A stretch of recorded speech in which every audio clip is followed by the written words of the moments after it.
আমার আইডল বাংলাদেশ টিমে মুশফিক ভাই, তো তার কাছ থেকে গিফট পেয়ে অনেক খুশি হয়েছি। আলহামদুলিল্লাহ আলহামদুলিল্লাহ অনেক ভালো লাগছে।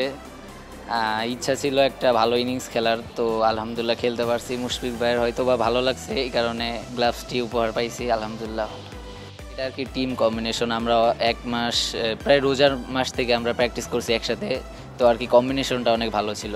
আর টিমের প্রতি একটা দায়িত্ব ছিল যে আমরা পারবো, তো পারছি আলহামদুলিল্লাহ। ওর ব্যাটে লাগতেছিল, তো আমি ওকে সাপোর্ট দিছি ফার্স্টে যে আমি সেট হই ও মারুক, তো পারছে। আমিও সেট হয়ে নিছি, তখন আমিও শুরু করছি মারা।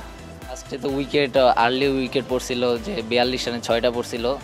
তো তখন আর কি ও শুরু করছিল খেলা, তো আরেকজন ব্যাটসম্যান ফাইম ছিল, তো আর কি ধীর গতিতে ব্যাটিং করতেছিল। তো ও আউট হওয়ার পরে আমি নামছি, তো নামার পরে আর কি ওকে বলছি যে তোর লাগতেছে, তো তুই খেল, আমি আর কি সেট হওয়ার। তো সেট হওয়ার পরে একসাথে দুইজন শুরু করছি।